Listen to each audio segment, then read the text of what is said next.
Nous sommes sur le stand de Easy Import Auto qui est basé aux États-Unis, plus principalement à Miami. Correct. En compagnie de son directeur, Jérémy. Exactement. Bonjour. Bonjour. Alors votre grande spécialité, c'est l'importation des véhicules automobiles venant des States. Exactement, et principalement le transport, puisqu'on est spécialisé en transport automobile. Depuis les États-Unis, à direction un petit peu partout dans le monde, et ici principalement pour le marché français. Voilà. Alors vous pouvez importer n'importe quel type de véhicule, que ce soit américain ou européen. Exactement, surtout qu'aux États-Unis, on y trouvera absolument de tout. Dans les années 60, le maximum de véhicules exportés vers les États-Unis étaient les Porsche, les Mercedes. Donc on a la chance de... Des choses qu'on ne trouve plus des fois chez nous. Il n'y en a plus, oui, parfois ou très rares, et évidemment beaucoup moins cher aux États-Unis. Alors vous les livrez partout en France, mais surtout il y a un port, c'est Le Havre bien sûr. Voilà, ça passe par Le Havre principalement. Alors il faut savoir le coût pour nos amis qui veulent faire justement un achat et faire véhiculer leur voiture. On est à 1400 €, c'est ça? Voilà, précisément 1390 €, c'est le coût du transport. On parle en TTC? On parle en TTC puisqu'on ne collecte pas la TVA chez nous aux États-Unis. Et concrètement, c'est le coût d'importation pour une voiture. Donc c'est le prix de la voiture, plus 1400 € et plus quelques frais de réception en France qui s'ajoutent à environ 500 €.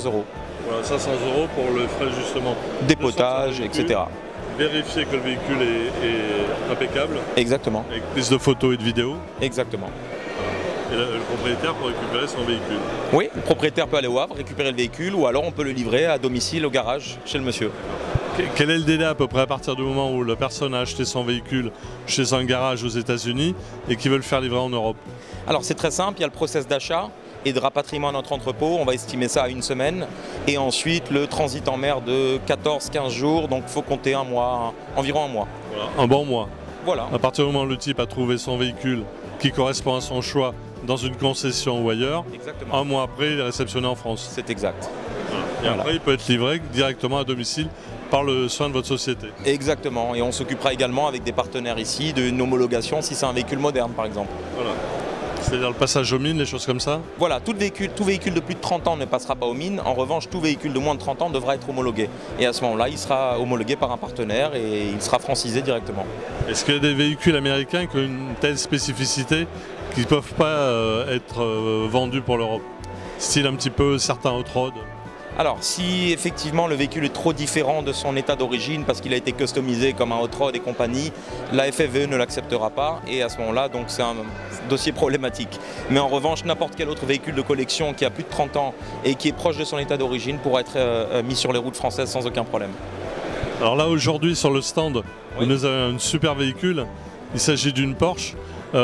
Quel modèle? On est dans les années 90? Alors celle-ci elle est 1995, c'est un modèle 1993 et on voulait justement faire différent de tous les ans où on fait un stand avec des voitures américaines. On voulait aussi montrer qu'il y a de magnifiques véhicules allemands et des véhicules anglais qui sont en vente aux États-Unis et très intéressants à l'achat. Donc on a décidé de présenter une belle Porsche qui est d'ailleurs en vente et qui se trouve ici chez nous sur notre stand. Et on voit là encore une configuration américaine avec ces optiques. C'est la configuration américaine. Oui, c'est une configuration américaine qui est d'ailleurs très demandée aussi parce que beaucoup aiment ce genre de véhicule qui était vendu directement aux États-Unis seulement. Oui, donc ça fait un modèle un petit peu collector. Et différent, exactement. Pour un européen, c'est bien d'avoir un petit cachet. Exactement. Il y a une voiture légèrement différente de celle qu'on trouve dans le... C'est un look qu'on ne trouve pas par chez nous. Exactement. Moi personnellement, je me plais énormément. Moi aussi. Des modifications. Les Ferrari, les Mercedes également avaient des pare-chocs un peu différents à l'époque. On a fait des absorbeurs de choc. Exactement. En France, on aime bien tamponner les voitures chez nous. Chez nous, le problème, effectivement, c'est qu'on prend un peu. Les Américains avaient tout compris. Exactement. Ces énormes pare-chocs, et c'est bien utile.